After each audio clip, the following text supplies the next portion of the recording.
Alhamdulillah, wassalatu wassalamu ala rasulillah, wa ala alihi wa sahbihi wa man wala, amma ba'd, mes chers frères, dans cette 15e ou 16e ou 17e journée du mois de Jumada al-Oula 1444, c'est-à-dire le 10 décembre 2022, nous nous réunissons afin de lire et étudier le livre d'Abul Ma'ali al-Juwayni rahimahullah ta'ala, intitulé Al-Waraqat dans Usulu al-Fiqh, les fondements du droit islamique.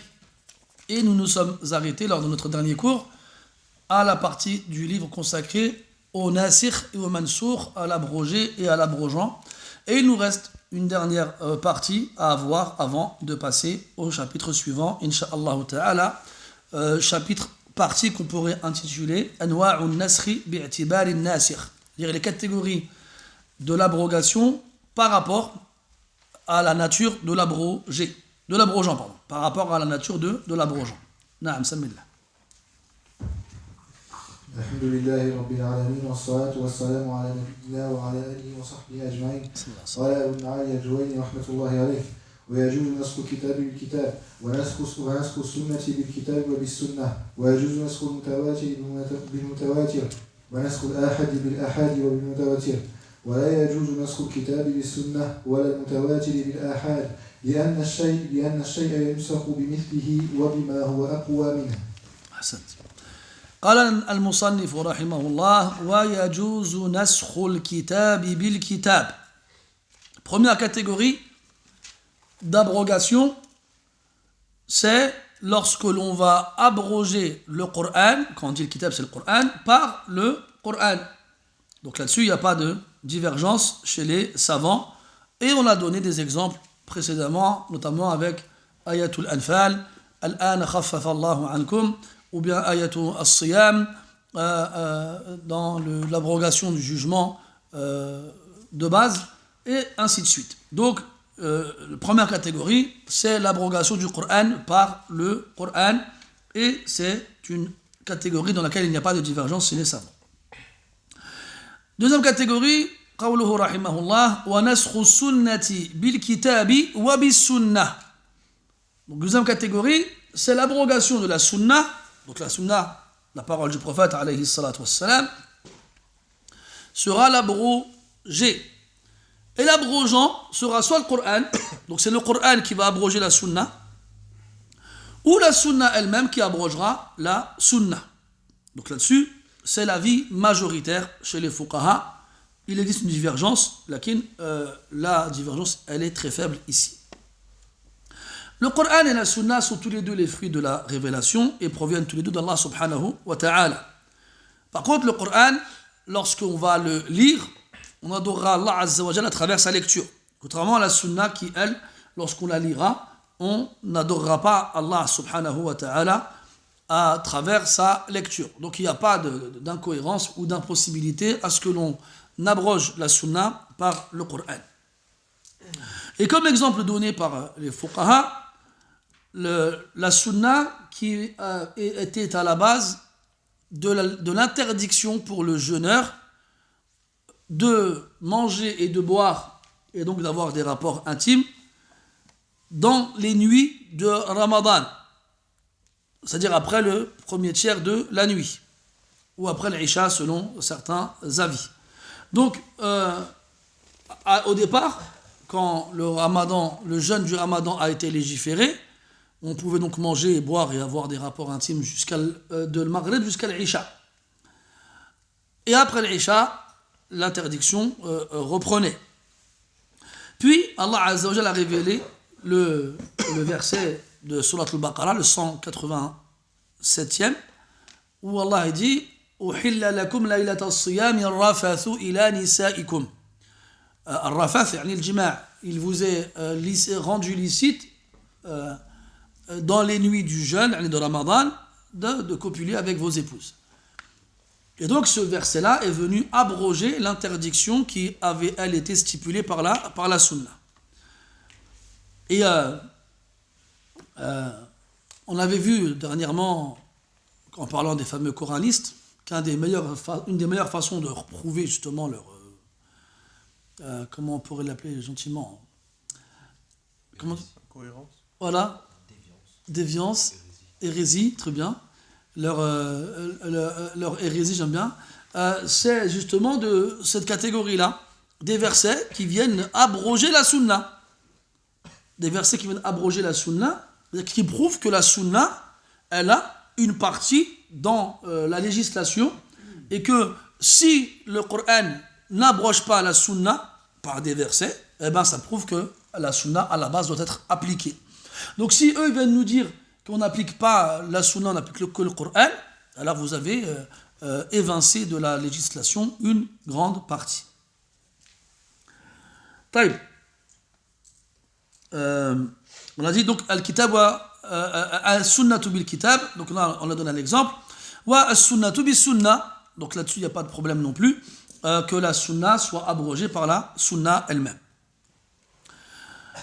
On a vu l'exemple avec le hadith de Buraïda al-Aslami radiyallahu anhu, kuntu nahaytukum an ziyarati al-quburi fazuruha fa innaha tudakkirukum al-akhirah. Donc il dit clairement dans cette parole-là, le prophète sallallahu alayhi wa sallam, je vous avais interdit de visiter les cimetières, maintenant faites-le car ils vous rappelleront l'au-delà.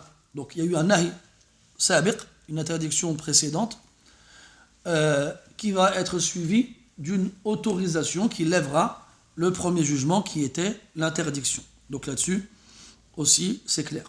Troisième catégorie, enfin ou plutôt quatrième, parce on a vu kitab bil kitab, sunna bil kitab, sunna bil sunna. Après il a dit wa yajuzu nasxu al mutawatir bil mutawatir. Al mutawatir, c'est donc ce qui a été rapporté de façon notoire, c'est-à-dire par un nombre de rapporteurs tellement important qu'il est impossible qu'ils se mettent tous d'accord sur le mensonge. Wa mustanaduhu al-hiss. Et ça revient à un des 5 sens. J'ai vu, j'ai entendu, j'ai senti, j'ai goûté, et ainsi de suite. Donc c'est ça le mutawatir. Wal mutawatiru qisman. Il y a deux types de mutawatir. Il y a le mutawatir dans le Coran et le mutawatir dans la sunna. Donc c'est-à-dire quoi? C'est-à-dire que on a le nasr du Coran par la sunna al-mutawatira. Et on a le nasr de la sunna al-mutawatira par la sunna al-mutawatira. Quant à la première catégorie, c'est-à-dire le fait que la sunna al-mutawatira puisse abroger le Coran, c'est sujet à divergence chez les fuqaha. Mais chez l'imam Ahmad, dans le mashhour du madhab, ce n'est pas permis. Il n'est pas possible que la sunna, même en atteignant le stade de tawatur, puisse abroger le Coran. Ça, c'est l'avis du madhab. Chez donc, le madhab de l'auteur, chez le jumhur, on peut abroger le Coran avec la sunna à partir du moment où elle sera mutawatira. Parce que comme le Coran nous est parvenu de façon notoire, mutawatira, et que cette sunna-là aura atteint ce degré, et que les deux sont le fruit de la révélation, alors chez la majorité des fuqaha, il n'y a pas de mal à ce que la sunna mutawatira abroge le Coran. Mais on a dit que l'imam Ahmad rahimahullah ta'ala dans le mashhour, quand on dit le mashhour, on est dans la vie officielle, ce qui veut dire qu'il y a une riwaya qui correspond à la vie du jumhur, mais dans la vie officielle, chez l'imam Ahmad rahimahullah ta'ala, ce n'est pas possible. Et c'est aussi la vie chez l'imam al-Shafi'i rahimahullah ta'ala.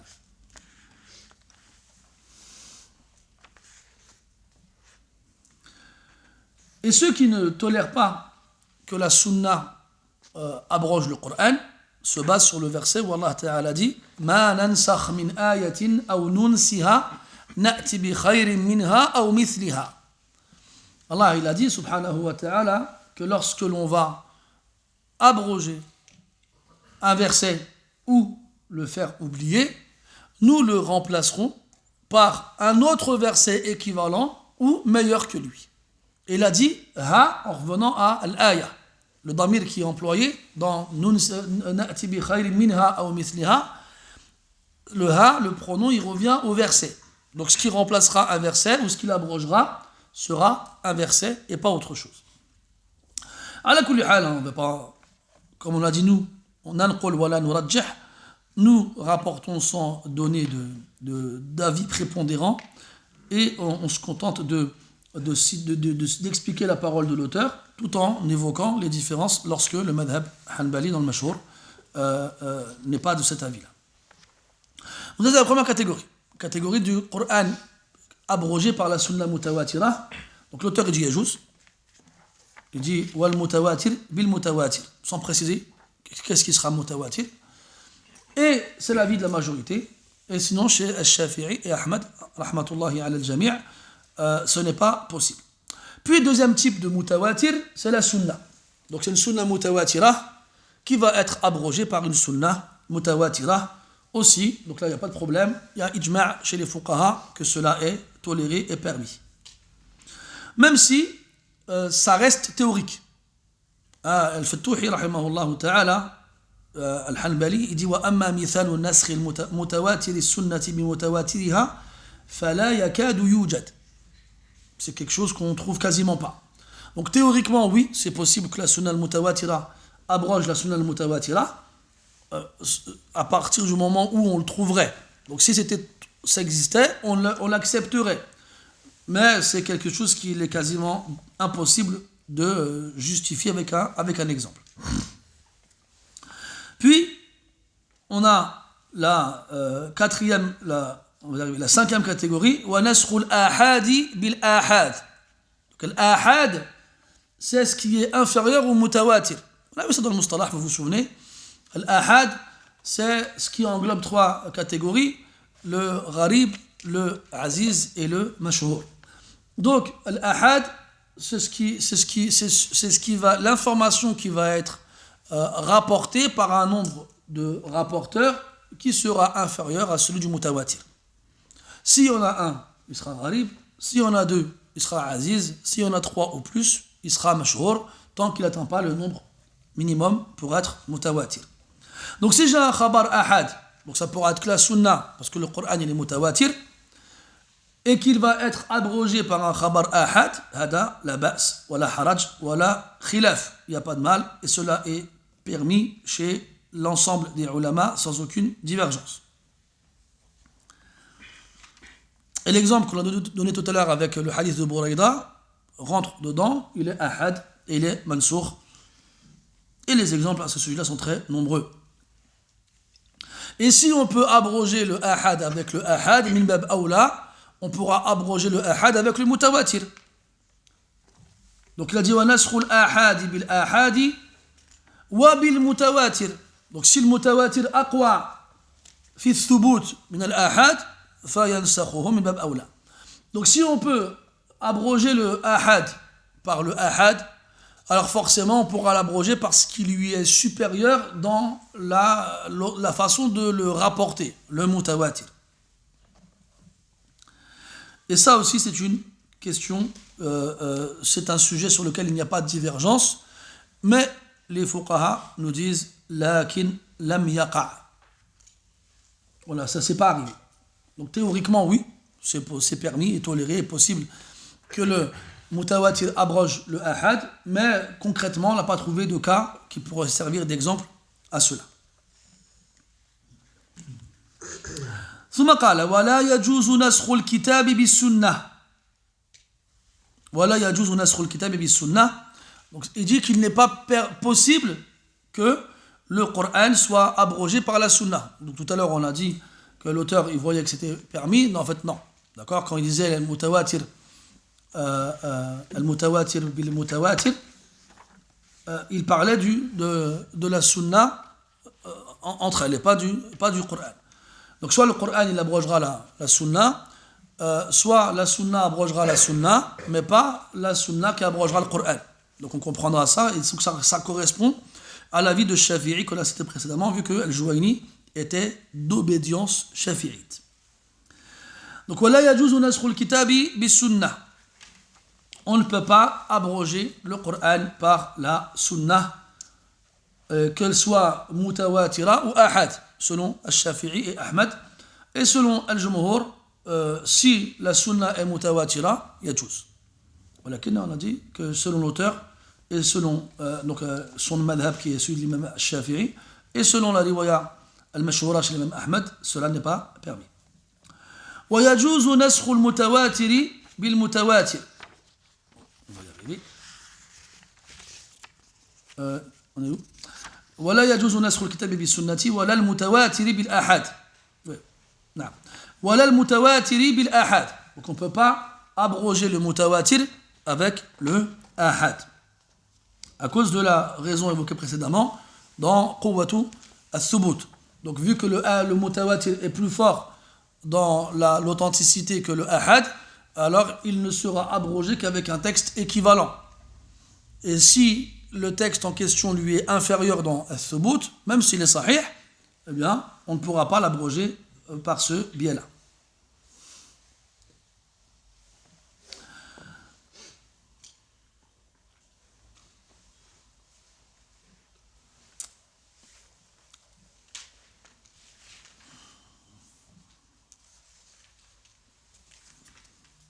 Après, il y a une dernière catégorie que l'auteur n'a pas citée, rahimahullah, parce qu'elle est, entre guillemets, évidente, même si elle est sujet à divergence. Donc il a dit qu'on ne pouvait pas abroger le Coran par la sunna al-mutawatira. Donc, min bab awla, on ne pourra pas abroger le Coran par la sunna al-ahad. Mais, une fois de plus, c'est une question sur laquelle il y a divergence, même si, une fois de plus, ce n'est pas quelque chose qui est arrivé. On n'a pas trouvé dans les textes ahad quelque chose qui viendrait abroger le Coran. Mais après, ils ont quand même posé la question, mais supposons, il y en aurait. Est-ce que ce serait permis ou pas? Donc la grande majorité ne le voit pas.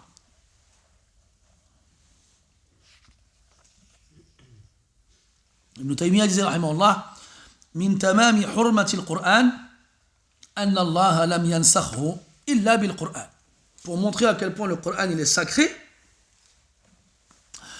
Allah ne l'a abrogé que avec le Coran et pas avec la sunna. نعم. اقرأ. قال ابن معالي الجويني رحمة الله عليه: إذا تعارض نطقان فلا يخلو إما أن يكون عمين أو خاصين أو أحدهما عما والآخر خاصة أو كل واحد منهما عما من وجه وخاصا من وجه، فإن كان عمين وأمكن الجمع بينهما جمع، وإن لم يمكن الجمع بينهما يتوقف فيهما إن لم يعلم التاريخ، فإن علم التاريخ فينسخ المتقدم بالمتأخر، وكذلك إن كان خصين، وإن كان أحدهما عاما والآخر خاصة فيخص العام بالخاص، وإن كان كل واحد منهما عاما من وجه وخاصا من وجه فيخص عموم كل واحد منهما بخصوص الآخر. On passe à un autre chapitre du livre qui traite d'un autre sujet. Donc on a fini avec le nasr, on a fini avec l'abrogation. Là on passe à une partie du livre qu'on appelle At-Ta'arud bayna al-Adilla. Donc après qu'on ait vu Dilalat al-Alfaz, les indications des termes utilisés dans les textes du Coran et de la Sunna et les différentes catégories dans lesquelles ils rentraient, après qu'on ait vu que le texte peut être abrogé, donc dans certaines circonstances, comme on a pu l'évoquer tout à l'heure, il arrive dans certains cas que le faqih soit face à deux textes, ظاهرهما التعارض. Donc on a dit التعارض. التعارض, ce serait ce qu'on traduirait en français par la contradiction. Et en arabe, c'est tafa'ul min arada, c'est quand on a deux choses face l'une à l'autre. Ta'arada. Et en fait, donc ici, on a deux choses face l'une face à l'autre, et on ne sait pas comment les réunir, ces textes-là. Et en apparence, on précise bien, en apparence, il y a incohérence et contradiction. Pourquoi on précise en apparence? Parce qu'on part du principe où les textes du Coran et de la Sunna ne se contredisent pas. Et que si on a l'impression qu'il y a une contradiction, c'est dû au manque d'éléments en notre possession. Manque d'éléments, soit textuels, qui nous empêcheraient de savoir comment faire le lien entre les textes, ou manque d'éléments intellectuels dus à l'absence d'outils qui nous permettraient de faire le lien entre les deux. C'est pour ça que les ulama, ils ont développé différentes procédures à suivre lorsqu'on est face à ce genre de cas. Lorsqu'on est face à des textes qui, en apparence, se contredisent.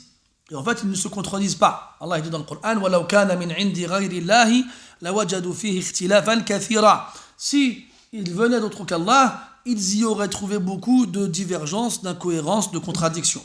Donc, il n'y a pas de divergence et de contradiction dans les paroles d'Allah et de son messager, alayhi salatu wassalam. C'est la base. Donc, si on voit des textes qui, en apparence, ils se contredisent, il y a des façons de faire.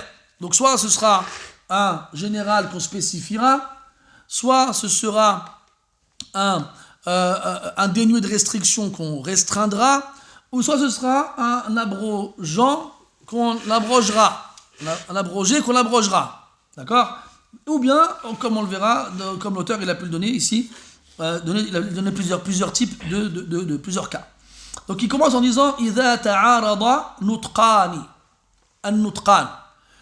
Al-Nutqan, il fait référence ici à ce qui est dit deux fois, ni le Coran et la Sunna. Deux choses qui se diront, bien entendu, si on parle du Coran et de la Sunna.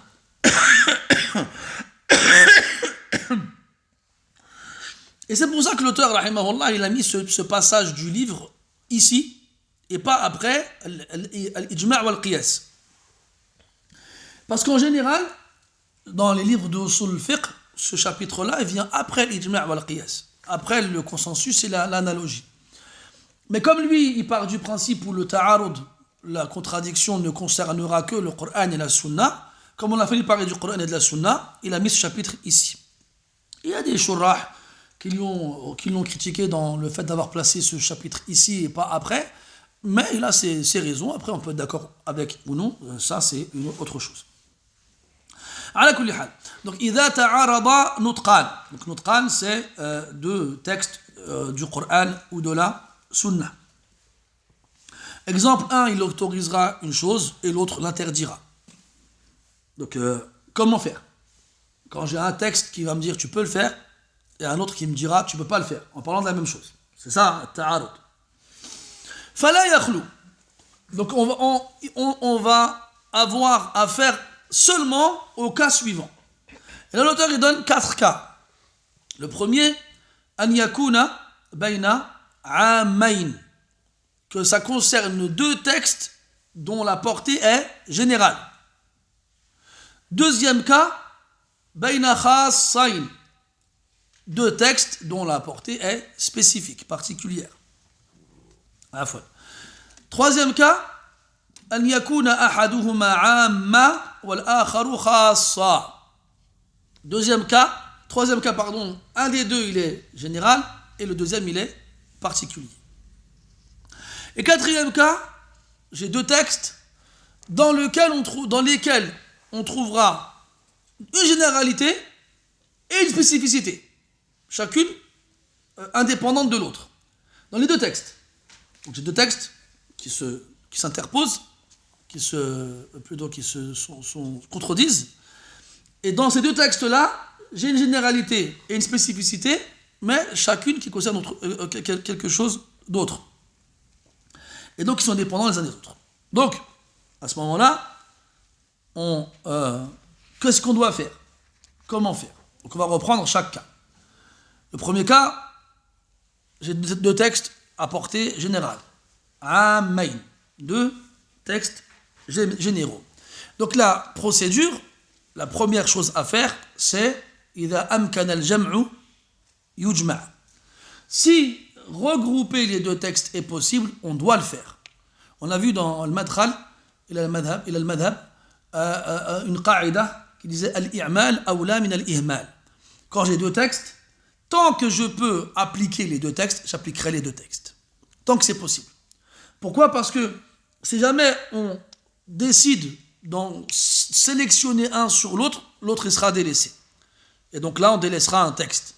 Donc tant que le regroupement entre les deux textes est possible, on le fera. Et là, ça dépendra du ijtihad du alim. Parce qu'il y en a qui vont avoir une réflexion qui leur permettra d'établir un lien entre les deux textes, d'autres qui n'y arriveront pas. Donc celui qui n'y arrivera pas, il va passer à l'autre étape. Alors que celui qui y arrivera, il s'arrêtera là parce qu'il n'aura pas besoin d'aller plus loin. Et donc, on a dit al-i'mal awla min al-ihmal, l'application prévaut sur le délaissement, et que tant qu'on peut réunir, alors on ne passe pas aux étapes suivantes. On ne fera pas de tarjih. On ne va pas aller en sélectionner un qui nous paraîtra plus fort. Exemple donné par le sharih, قوله صلى الله عليه وسلم إذا دبغ الإهاب فقد طهر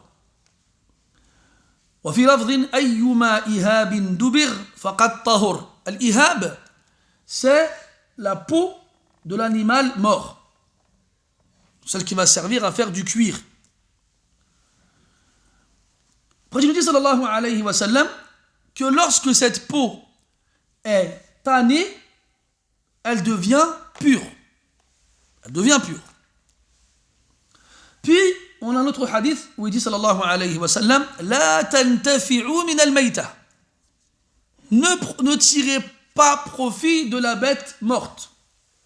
Bi-ihab wa la asab. Ni dans la peau, ni dans les abats. L'asab ici, c'est les abats. En gros, on ne peut rien faire avec. La bête, elle est morte, elle est impure, on ne peut pas s'en servir, même si c'est pour la peau ou autre. Donc là, quand on prend les deux textes, on a en apparence un ta'arud qui nous dit, qui emploie le mot ihab dans les deux hadiths. Ihab, ça fait référence à la peau, al-jild. Donc, un, il nous dit que le ihab, il est pur, dans certaines circonstances, et l'autre qui nous dit que le ihab, donc la peau de la viande, de l'animal mort, on ne peut pas en tirer profit, on doit le délaisser. Et en fait, le jam', il est possible. Tout dépend le sens qu'on donnera au mot ihab. Et en fait, ihab, c'est le nom qu'on donnera à la peau avant qu'elle ne soit tannée, ou si elle n'a pas été tannée, on l'appellera ihab. Mais lorsque on la tanne, cette peau-là, on l'appelle plus ihab. Donc ici, les deux hadiths, ils emploient le mot ihab dans le cas où la peau, elle n'est pas encore tannée. Quand il a dit ayyu idha dubira al-ihab, lorsqu'on va tanner al-ihab, donc il n'a pas été encore tanné. Quand il sera tanné, il sera pur. Donc ici, tout dépend en fait le sens qu'on donne au mot ihab.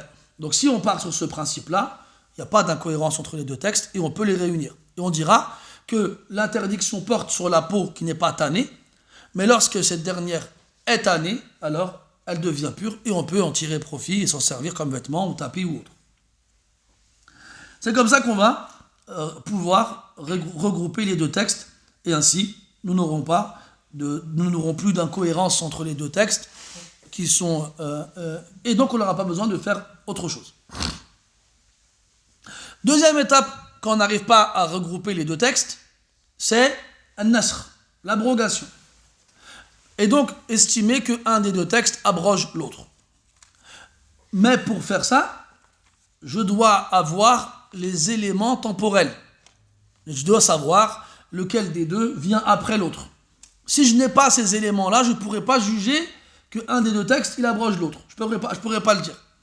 Donc si j'ai une indication temporelle qui me permet de dire que le texte B vient après le texte A dans le temps, alors je pourrais dire que c'est une abrogation.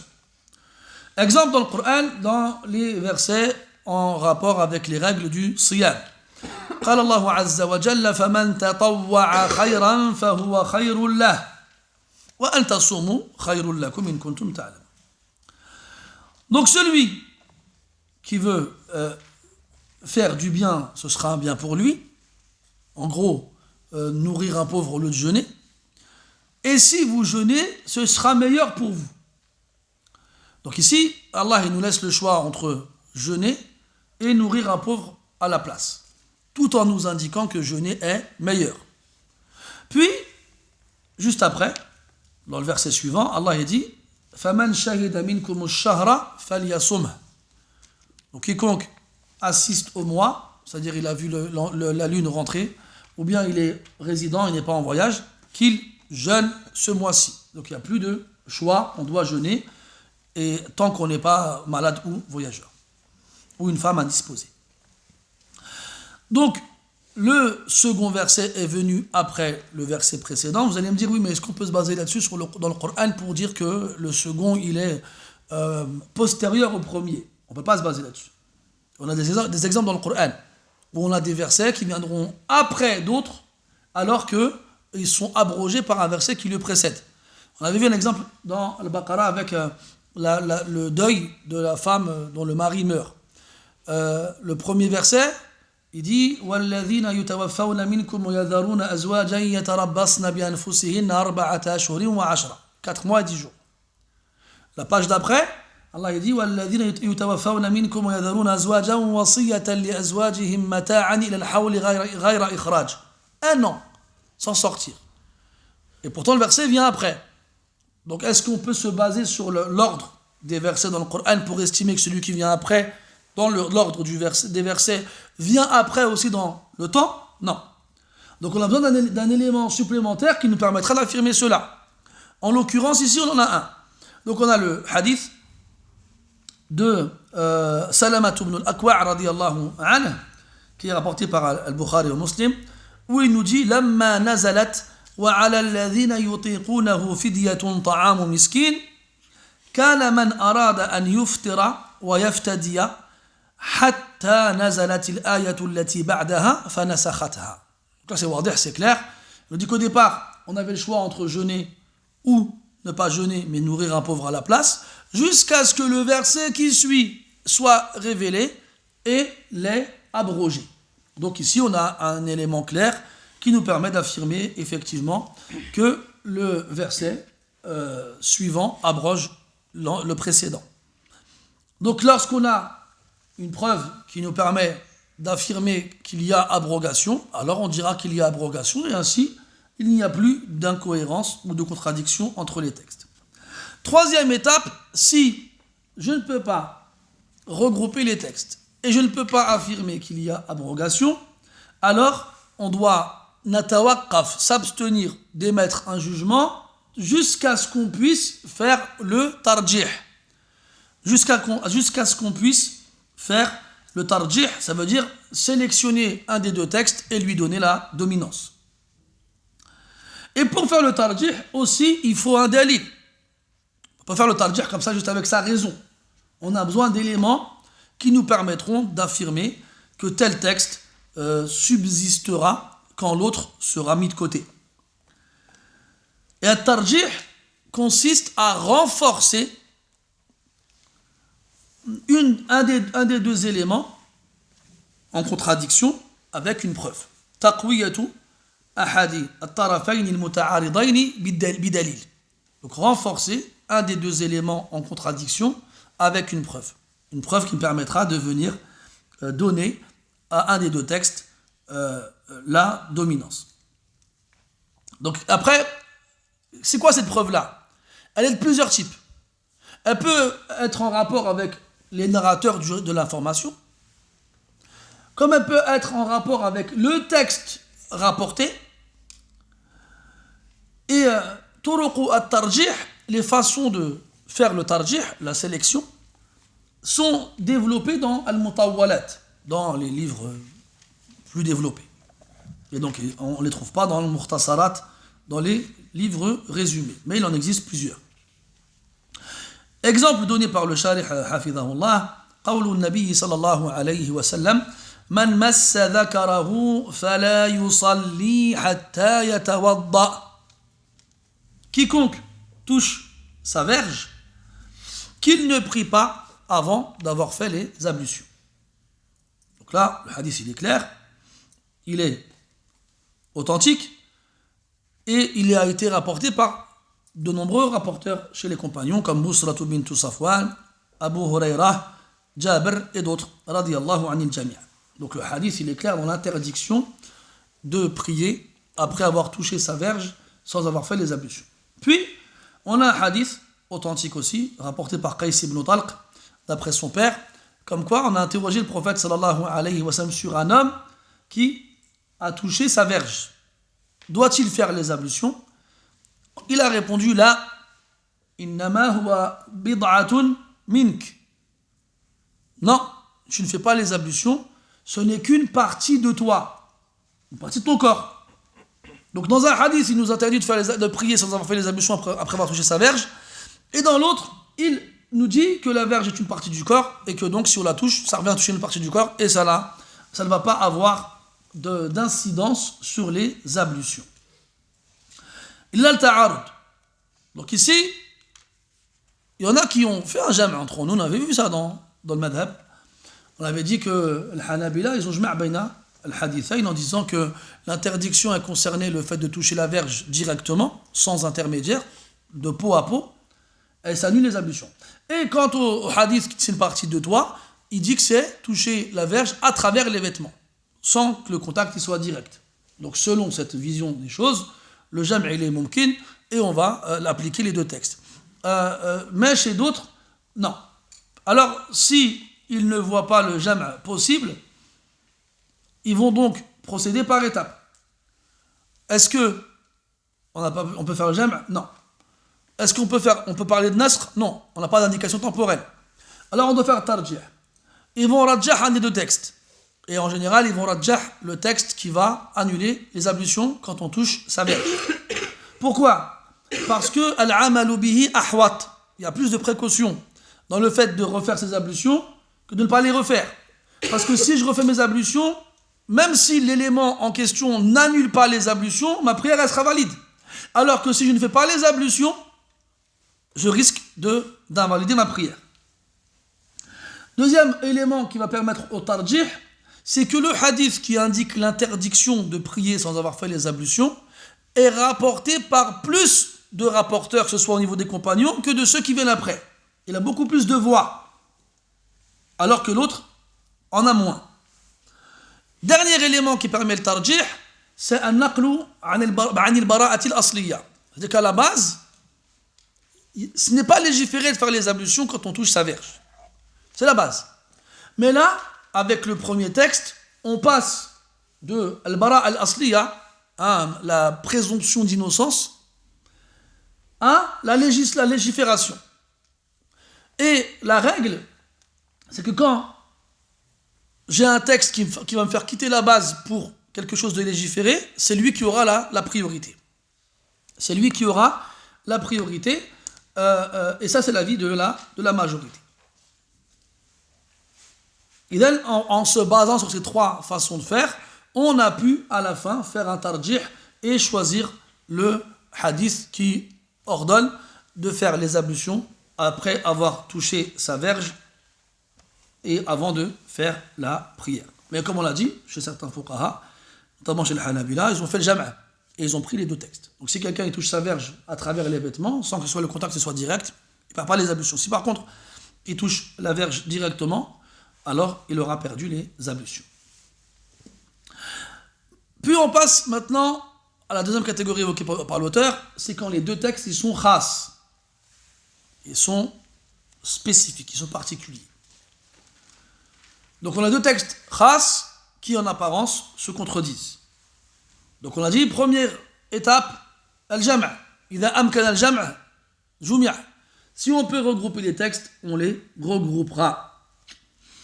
Mathalan, le hadith de Jabir ibn Abdullah radiyallahu anhuma dans la description du pèlerinage du prophète sallallahu alayhi wa sallam. Dans ce long hadith, il nous dit que le prophète a prié al-dhuhr à Mecca. Puis on a le hadith de Abdullah ibn Umar radiyallahu anhuma dans lequel il nous dit que le prophète a prié al-dhuhr. J'ai dit dhuhr tout à l'heure ou pas? Non. Al-dhuhr à Mina. Jabir il nous dit qu'il a fait dhuhr à Mecca. Abdullah ibn Umar il nous dit qu'il a fait dhuhr à Mina. Donc deux textes khas. Pourquoi khas? Parce qu'on a spécifié l'endroit dans lequel la prière a été accomplie. Comment faire avec ces deux textes-là? Est-ce qu'il y a un jam' il est possible? An-Nawawi il dit oui. Il dit que la base, c'est le hadith de Jabir. Comme quoi le prophète a fait dhuhr à Mecca. Ça c'est le jour de l'Eid, hein, si je ne me trompe pas. Non, le jour de l'Eid.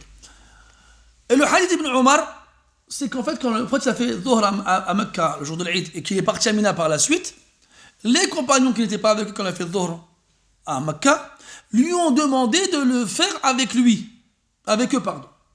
Et donc, il a refait Dhuhr avec eux à Mina. Et ainsi, donc, on peut regrouper les deux textes sans avoir à évincer l'un des deux.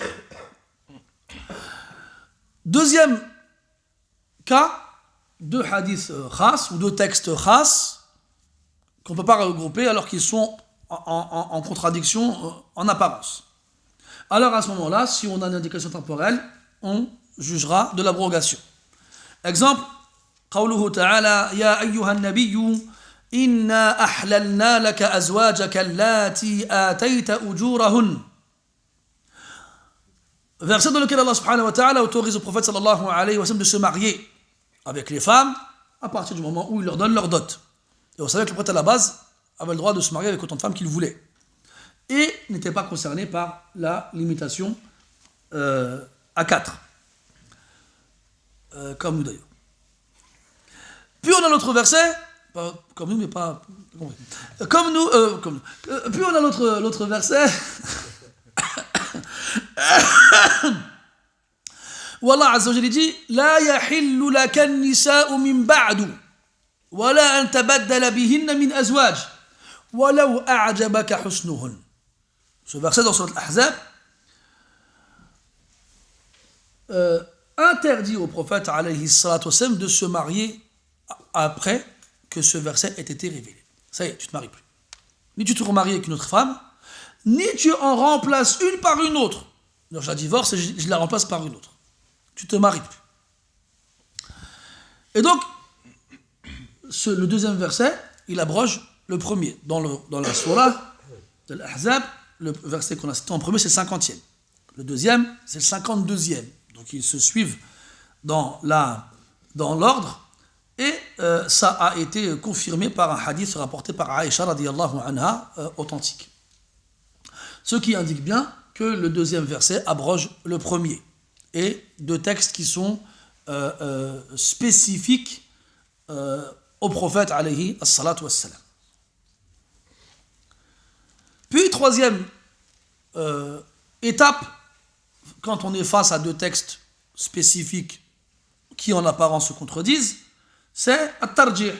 Donc premièrement le jam', deuxièmement le nasr, troisièmement at-tarjih. Si je ne peux pas jma' les deux textes, si je ne peux pas les juger que l'un des deux abroge l'autre, alors je devrais en sélectionner un en estimant que le texte sélectionné est plus fort que l'autre en me basant sur des éléments qui me permettent de le renforcer.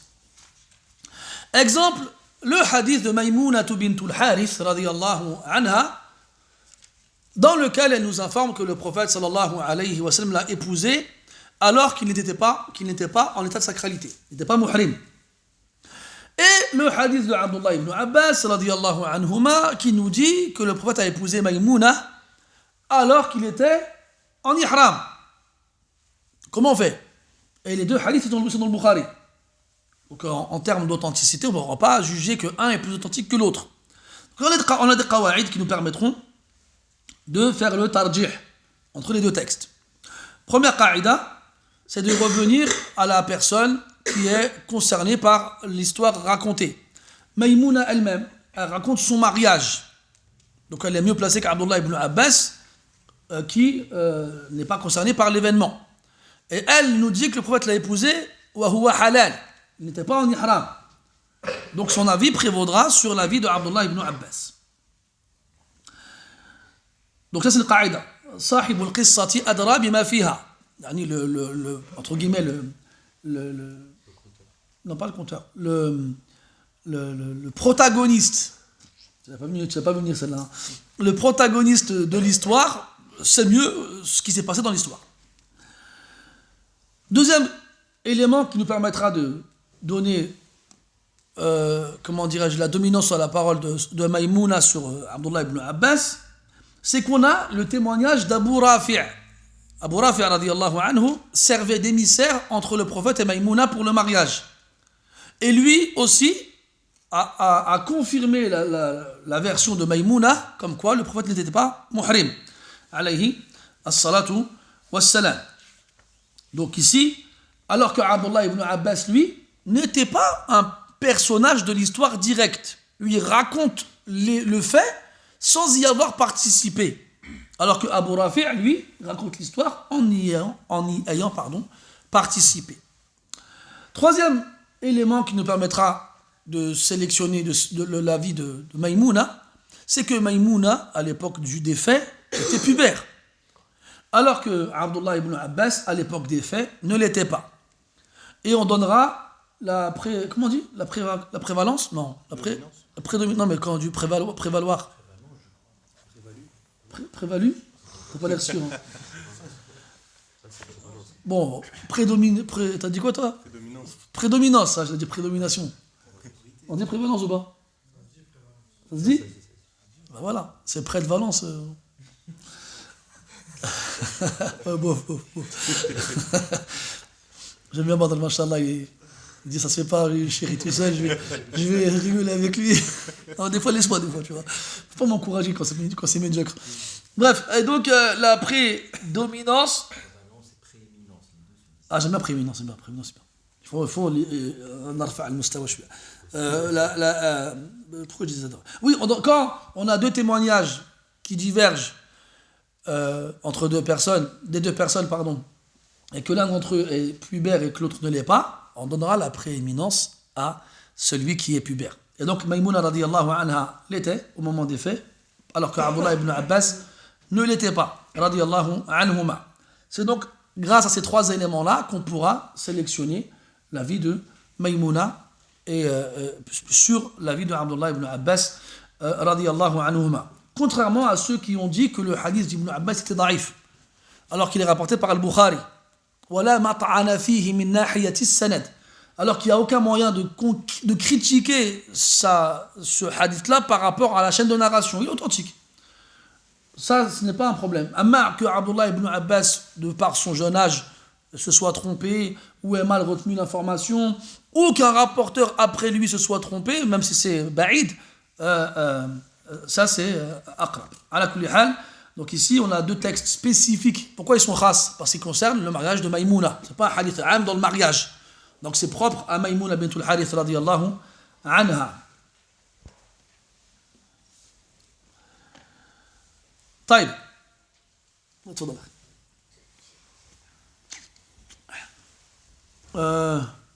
Oui, il nous reste, parmi les cas évoqués par l'auteur, rahimahullah, deux textes qui en apparence se contredisent. Un qui est général et l'autre qui est spécifique. Voilà, tout simplement, qu'est-ce qu'on va faire? On va spécifier le général par le spécifique, tout simplement. Et les exemples, ils sont nombreux et variés. Exemple donné par le Sharih, hafidhahullah. قوله تعالى والسارق والسارقة فقطعوا أيديهما جزاء بما كسبا. Le voleur et la voleuse, coupez-leur la main. Ou bien coupez-leur leurs mains. Ce verset est général dans le crime, c'est-à-dire le vol, et ne spécifie pas, comment dirais-je, pourquoi j'ai ça? Ah, ça s'est arrêté. Je ne sais pas depuis quand. Je ne sais pas. Qu'est-ce que je disais? Oui, il ne spécifie pas le vol. Le vol. Comme on dit en François, qui vole un œuf, vole un bœuf. Donc si quelqu'un il vole un œuf, on lui coupe la main. S'il vole une aiguille, une épingle, s'il vole, on lui coupe la main. Mais la sunna est venue préciser à partir de quand on va appliquer la sentence. Le prophète dit sallallahu alayhi wa sallam, la tuqta'u yadu sariqin illa fi rub'i dinarin fasa'ida. On ne coupera la main du voleur que dans le quart d'un dinar ou plus. Donc ici, on a ce qu'on appelle ça un nisab. Il y a... Ah, on a perdu... qui a fait ce hatchoum? On a perdu la vidéo. Donc on a la roue de secours, machallah.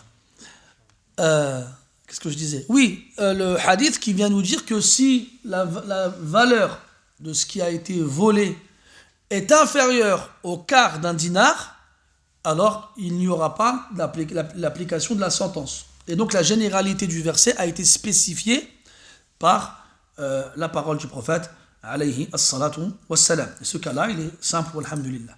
Puis on a le dernier cas, c'est lorsque le texte comporte une généralité et une spécificité indépendantes l'une de l'autre. Et que ce texte-là s'oppose à un autre qui lui aussi comporte une généralité et une spécificité indépendantes l'une de l'autre. Alors, l'exemple donné, c'est qawluhu tabaraka wa ta'ala dans la période de deuil pour la femme quand son mari décède. قال عز وجل والذين يتوفون منكم ويذرون أزواجا يتربصن بأنفسهن 4 أشهر و10. Donc ceux parmi vous qui meurent et qui laissent des femmes, elles devront attendre 4 mois et 10 jours. Et tu as remarqué, subhanallah, le ta'bir, Allah s'adresse à des morts ici. Il dit وَالَّذِينَ يُتَوَفَّوْنَ مِنْكُمْ. Et ceux parmi vous qui sont morts. Pourquoi il ne peut pas parler directement aux femmes? Tu vois? Pourquoi il ne peut pas dire directement وَاللَّاتِ مِنْ كُنَّ تُوفُوا أَزْوَاجُهُنْ. ليش bonne question ça. Bon, j'ai la réponse. Hein. Mais des fois, comment ils disent déjà? Al-fiqh, al-hikmah. Tu te souviens le hadith de Ibn Mas'ud, لا تحدث قوما بحديث لا يبلغ عقولهم إلا كان لبعضهم فتنة. Des fois, tu vas donner une vérité à des gens, mais dont le aql n'est pas suffisamment développé pour la comprendre, et ça peut être une épreuve, une tentation pour eux de la rejeter et carrément, wal'iyadu billah, tomber dans la mécréance. Donc, la sagesse, c'est de ne pas donner tout le temps, tout de suite, et attendre que le fruit soit mûr. Des fois, il met du temps à mûrir ce fruit. Taïb. Qu'est-ce qu'on disait? Donc ce verset, il dit que la veuve doit attendre 4 mois et 10 jours avant de se remarier. Il est donc général dans la veuve, quelle qu'elle soit, quelle que soit sa nature, et il est spécifique dans les hommes qui meurent. Ça ne concerne qu'eux, ça ne concerne personne d'autre. Ce hukm, il ne concerne que les hommes qui meurent, et il fait référence à toutes les femmes dont le mari y meurt. Donc là, j'ai une spécificité et une généralité. Puis, j'ai l'autre verset dans Surat At-Talaq où Allah Ta'ala dit وَأُولَاتُ الْأَحْمَالِ أَجَلُهُنَّ أَن يَضَعْنَ حَمْلَهُنَّ. Les femmes enceintes, leur échéance sera donc d'accoucher. Leur échéance sera d'accoucher. Il faut revoir le matériel là. Ça y est là, franchement. Inch'Allah, on va investir dans du bon matériel. Qu'est-ce que je disais? Oui. وَأُولَاتُ الْأَحْمَالِ أَجَلُهُنَّ أَن يَضَعْنَ حَمْلَهُنَّ. Donc celles qui sont enceintes, leur échéance sera lorsqu'elles mettront bas, lorsqu'elles accoucheront. C'est bon. Hein? Donc ce verset, il est général dans les femmes enceintes, quelles qu'elles soient. Il est spécifique dans les femmes enceintes, car il ne concerne que les femmes enceintes. Et il est général, parce qu'il concerne les femmes divorcées et les femmes dont le mari est mort. Donc il est général d'une façon et spécifique de l'autre, comme le texte précédent. Il est spécifique car il ne concerne que les hommes morts, et il est général dans la nature de la femme dont le mari y meurt. Là, l'autre verset, il est spécifique dans les femmes enceintes, et il ne concerne pas les femmes qui ne sont pas enceintes. Et il est général dans les femmes en question, enceintes, quelles qu'elles soient divorcées ou qu'elles soient veuves. Vous voyez? Donc là, j'ai une généralité et une spécificité dans les deux textes.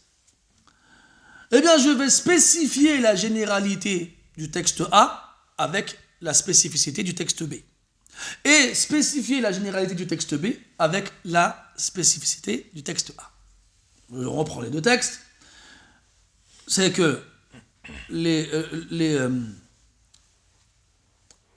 que les femmes qui doivent attendre 4 mois et 10 jours sera spécifié par les femmes enceintes. Donc les femmes enceintes n'attendront pas 4 mois et 10 jours. Soit elles attendront l'accouchement. Elles attendront l'accouchement. Et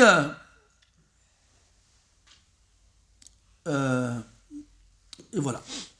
Donc فيخصص عموم الأولى بالثانية فتخرج الحامل من عموم الأولى وتكون عدتها وضع الحمل سواء كانت متوفى أم غيرها.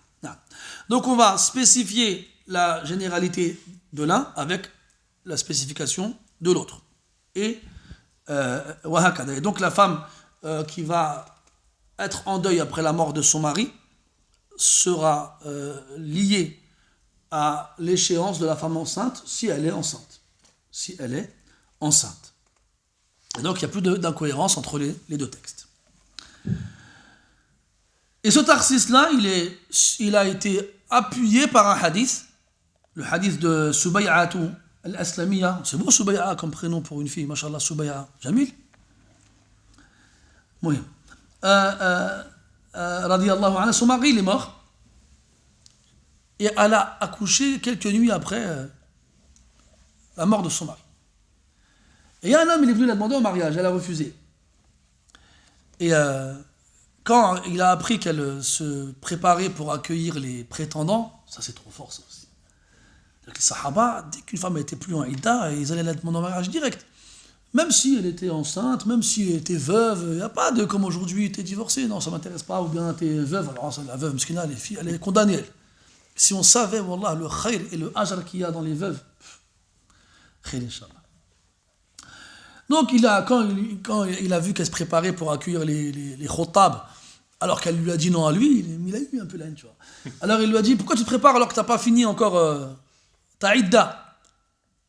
Elle lui disait, j'ai accouché, c'est ma idda, elle finit. Il lui dit non, atwalul ajalain. Tu dois attendre des deux échéances la plus lointaine. Alors il lui a mis le doute. Elle a été demandée au prophète sallallahu alayhi wa sallam, et Rasul lui a donné raison. Et il lui a dit, marie-toi. Tazawaji, marie-toi, et elle s'est mariée juste après. Donc ce verset confirme bien ce qu'on a dit, comme quoi la femme enceinte, lorsque son mari meurt, la fin de son deuil prendra effet lorsqu'elle aura accouché. Et si on ne peut pas faire le tarjih entre les deux textes, qui comportent chacun une généralité et une spécificité, le tarjih. On ne peut pas faire le tarsis, pardon, on ne peut pas spécifier, alors on fera le tarjih. On fera le tarjih. Comme on l'a vu tout à l'heure, et on se basera donc sur les éléments du tarjih en fonction des cas.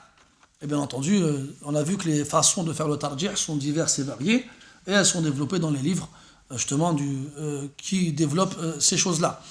Et nous, bien sûr, on est dans le théorique. On est en train d'apprendre comment les savants y font. On n'est pas en train de te dire, maintenant tu sais comment faire, vas-y, calme-toi. D'accord? Toi, reste à ta place, Allah ta'alik, et tu n'as pas tu verras après qui a le droit de faire ça, en fait. Justement, quand on va finir avec les hujjaj, on a vu le Coran et la Sunna, après on verra l'ijma' al-qiyas, puis après on verra le mujtahid. Qui a le droit de faire tout ça, en fait? Là, tu te rendras compte que pour avoir le droit de faire ça, il faut répondre à des conditions qui ne sont vraiment pas à la portée de tout le monde. طيب نكتفي بهذا القدر إن شاء الله تعالى. Avez-vous des questions? Oui, Elias. Est-ce qu'on aurait pu faire le tarsis si on n'avait pas le hadith? Est-ce qu'on aurait pu faire le tarsis si on n'avait pas le hadith? Oui, on aurait pu le faire. Le tarsis, dans l'exemple donné, le hadith, il va nous permettre de le confirmer. Mais à la base, on aurait pu le faire, parce que justement, les indications des deux versets, comme elles font référence à la même chose, peuvent nous permettre de les compléter. Non. Oui, faut être. Est-ce qu'on a un exemple de sunna mutawatira qui va abroger le Coran?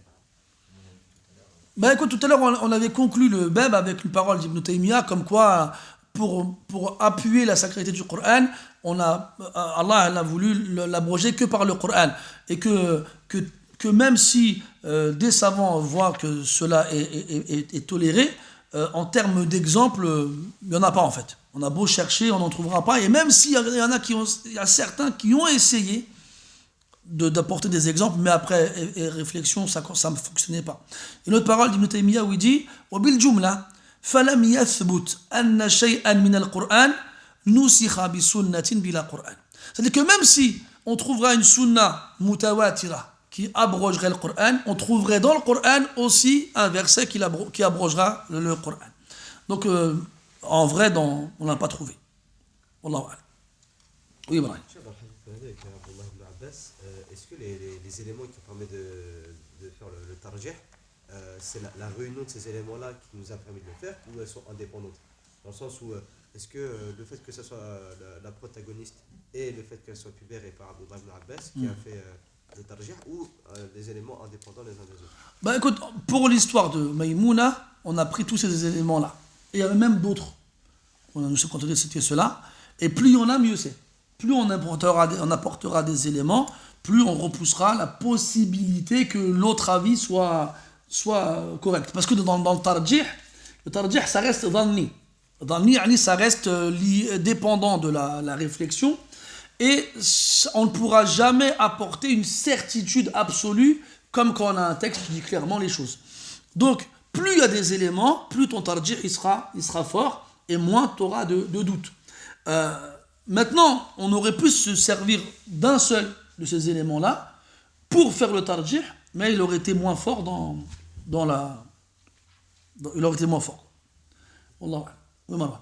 C'est quoi qui a poussé Ibn Ahmed à considérer que le hadith, le fait de faire les ablutions après avoir mangé du chameau, n'était pas abrogé? Alors, qu'est-ce qu'il y a? On avait vu dans le Madkhal que l'imam Ahmed, il reconnaissait le nasr comme tous les fuqaha, mais que c'était parmi les fuqaha celui qui s'en servait le moins. C'est-à-dire que s'il n'y a pas un élément clair qui indique que le deuxième texte, il abroge le premier, il ne prenait pas l'option du nasr, surtout quand il pouvait faire le jam' entre les deux. Donc, chez les fuqaha, les autres, ils voient que le fait que consommer de la viande de chameau, de dromadaire annule les ablutions a été abrogé. Et ils ont un texte. Mais en fait, chez l'imam Ahmed, le texte qu'ils utilisent eux, il abroge un jugement plus général que la consommation de la viande de dromadaire, qui était de refaire les ablutions après avoir mangé une viande cuite. Donc le texte d'Abu Huraira, radiyallahu anhu, quand il dit Kana akhirul amr, tarkul wudu mimma massathu an-nar, et il disait comme quoi à la fin, on a arrêté de faire les ablutions de ce qui avait été touché par le feu, c'est général. Mais l'imam Ahmed, il voit que le dromadaire, il a une spécificité qui échappe à la généralité de l'abrogation. Donc elle est restée sur son jugement de base. C'est pour ça qu'il voyait que ça annulait les ablutions. Donc lui, il a appliqué deux choses. Il a appliqué le fait que le jam' soit possible, et il a appliqué le fait que l'abrogation ne s'applique pas sur le hadith. Donc il l'a gardé sur sa base. Wallahu a'lam. Abu Bakr.